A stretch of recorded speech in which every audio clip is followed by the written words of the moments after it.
Let's say at Wisdom Pets we decided to expand the ways we communicate with our customers. So we asked our subscribers to update their list data. At our vaccination event, we gathered pet names and matched them up with their pet parents. Now we want to update our list with the pet names so we can customize our newsletters a little bit more. Let's import our new list with updated data. To do this, I have to have admin access to the account. So I've logged in using Elizabeth's primary account. First, let's take a look at the data we want to import.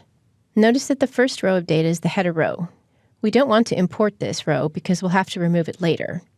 But before we remove it now, let's look at what this data is.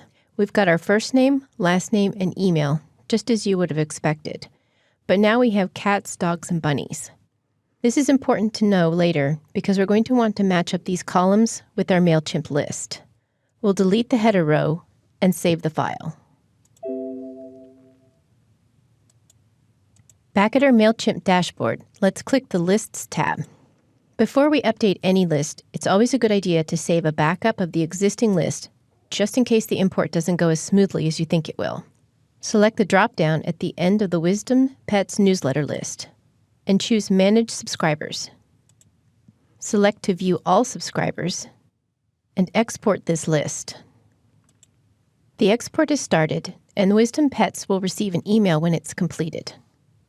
Once we receive that email and we have our list saved, we're going to import the new data that we collected with our customer's permission at the spring vaccination event. We have a comma-separated value file with the new data, and we're going to import it by choosing our drop-down and selecting Import. As we did in the beginning, we're going to import this from a CSV file, so click this option and then browse to locate your file. In this particular situation, we're going to update our existing list of subscribers with this new data. So we're going to select the Auto Update option. If you have a very long list, it can take a little while for MailChimp to sort through what you're importing, match it up to what you have, and update everything in the list.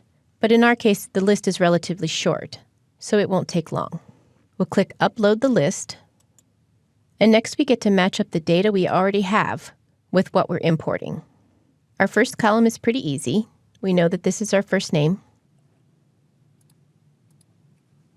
The next column is our last name. This is our email address, so we're good there. Our next column was the cat names, so we're going to choose to add a new column. Type the name and click Save. We'll do that for each of these new columns.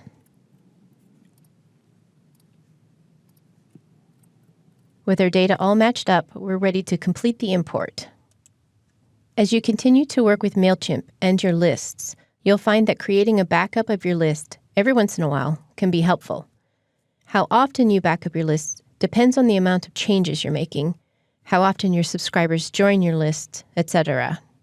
Click Export List at the top right, and your list will be exported and sent to your email address when it's ready. You can store that file somewhere safe. With our list updated, you can do more with the data that you have. As a MailChimp user, your lists are where the power of your marketing engine lies. The better the list, the better you can target the information to your campaign recipients.